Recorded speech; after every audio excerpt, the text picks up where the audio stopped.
Hey guys, welcome back to Reddit Cheater. Make sure to like and subscribe to the channel for more spicy stories like these. Now let's get in today's video. My wife refused me all year.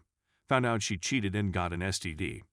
So as a little background, my wife, 31 female, and I have been married for 3 years and have been together for 5 years.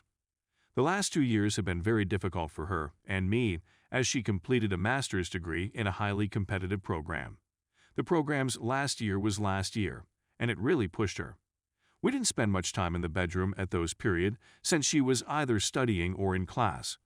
She completed her master's degree in June of last year. I expected things to start up in the bedroom when it was finished, but they haven't.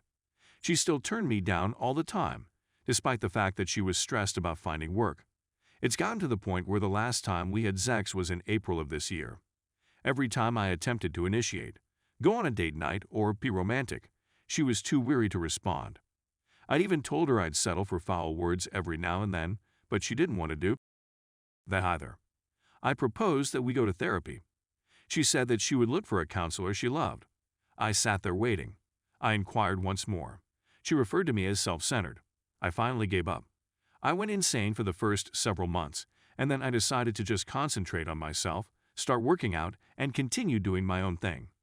We had a really nice relationship before the absence of sex, but now it's more like roommates than husband/wife. Let's go back to this past weekend. We watched the Super Bowl with another couple who are dear friends of ours.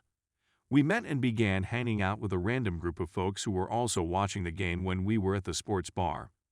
A really lovely lady from that group kept ending up next to me, making small chat with me and staring at me in a clearly flirtatious manner. I kept it tidy while maintaining the banter. When the girl left to the restroom, my wife brought me over and said something to the effect of in front of our couples friends, "That girl is obviously interested in you. I don't want you to speak to her." Something about the way she said it to me sparked something in me, and I simply said, "I'm just glad to have your attention, sweetheart. It's been a while." "It's been over a year." She seemed perplexed. Then I became enraged. Then he became angry. Our companions just turned around and resumed watching the game. The second girl then returned and introduced herself to my wife.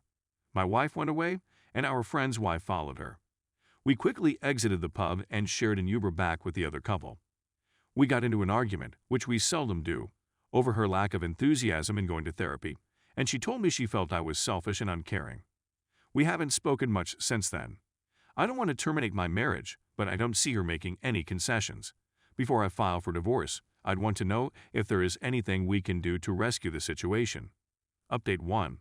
On the Saturday after my first article, I attempted to chat to her about what I thought was lacking in our relationship. This did not go as planned. The next Saturday, I went out and got an apartment with a lease that began on March 1st. I returned home and informed her that I would be leaving. I said that I had no idea what was going on with her and that since she refused to do something about it, I desired a divorce. I loved her, but I couldn't continue to live as a prisoner. She became very silent and then began weeping, telling me that I was harsh and selfish, that my obsession with sex was the problem, and that I should get treatment for it again. I was hoping she'd say anything more, but she didn't, so I simply began packing a few things for work. She inquired where I was going, and I told her I was going to stay with my parents for a few weeks until my lease began. When I informed her I was going to stay with my parents, she became quite silent and asked whether I had notified my parents yet. Sirens began to sound in my brain right away. I said that I had not done so. This was a lie.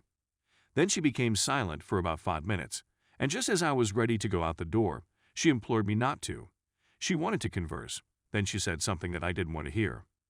Last year, she cheated on me with a boy in her class. I also acquired an STD.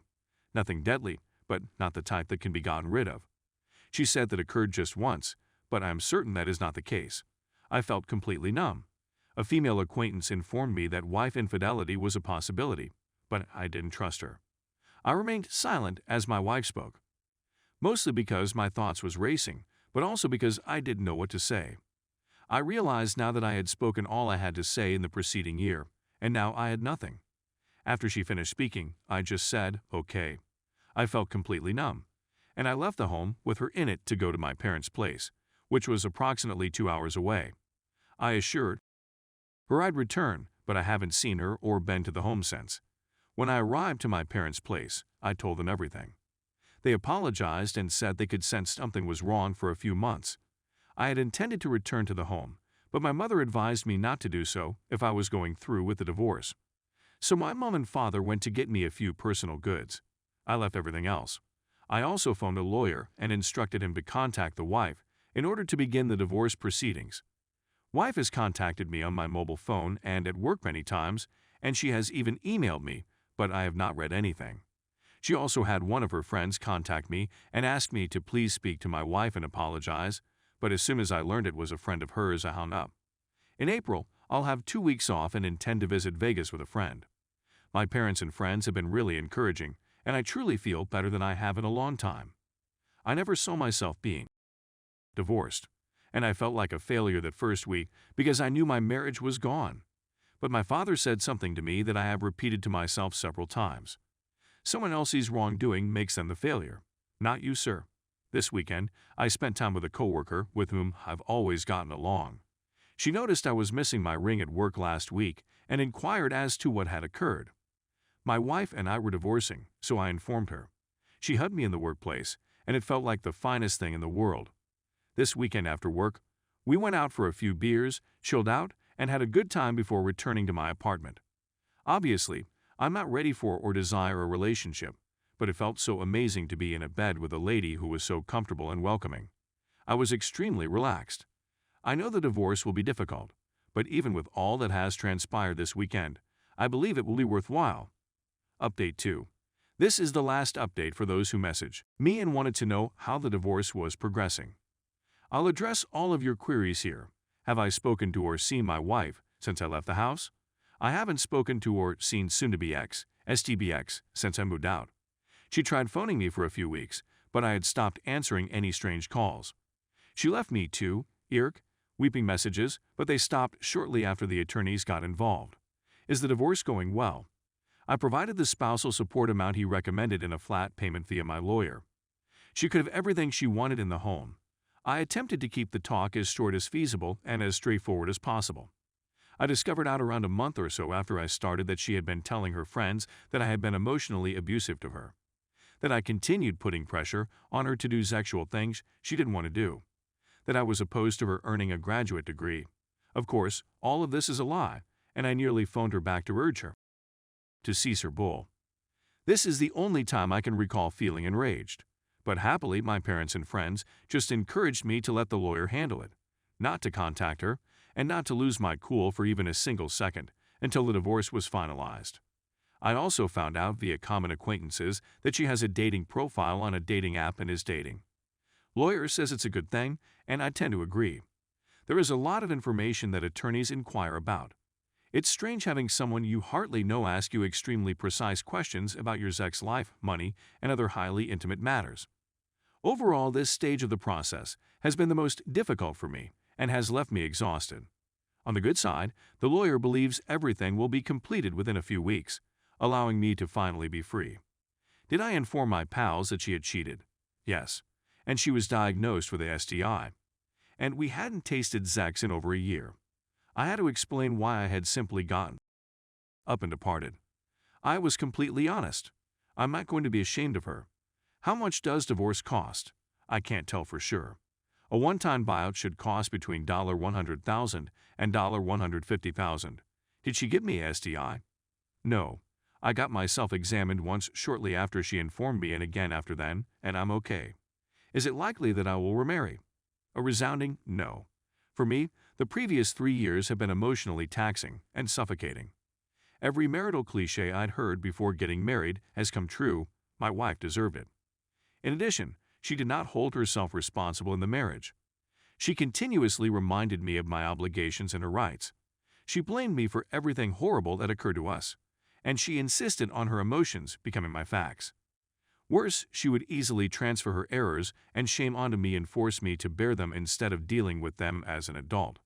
And I notice it wherever I look. I was taught to think that husband and wife were partners in everything, each other's responsibility, but when I look around, all I see is the message that women are overburdened and that males are the issue, that women do not need males, that if a woman is dissatisfied in her marriage, It is the responsibility of the guy. And maybe she can do better. I see it in the marriages of several of my friends. My friends' wives constantly show disdain for their husbands, and I felt the same way about STBX. My mother once told me that women nowadays compete more than they collaborate, or something along those lines, and I can see it 100% of the time when I look at my friends and their marriages, as well as mine. Most of my friends have children and feel imprisoned. I understand now that I was already really happy before I met my wife. I didn't have a single desire. My company was doing well, and I was having a good time. I married because I felt it would improve my life and make me happy. That we would merge the greatest elements of our life for our mutual benefit, so that our future children would have the security of two committed and amazing parents. But now I see that after we married, I essentially started financing her life. She expected me to do what she wanted and to let her do what she wanted. She benefited from a better life, whereas all I received were responsibilities. That's the most truthful way I can describe it.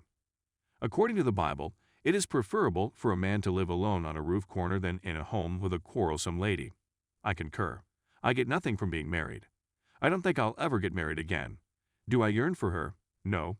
For me, closeness and trust are essential components of attachment, common, I think, and comfort. I didn't have either of them with her. I had the opposite. I was feeling inadequate. She continued moving like though I was continually attempting to strike a target. I never felt that way in my life until she came into my life, and a part of me knew she liked it that way. So that the emphasis would be on me rather than on her. That isn't love. That is awful. So, no, I'm not missing her. Now, I feel like a better guy. Is it true that I'm still dating a coworker? We haven't shared a bed in a few weeks, but we continue to hang out, and I like it. I'd say we're pals. Thanks for reading.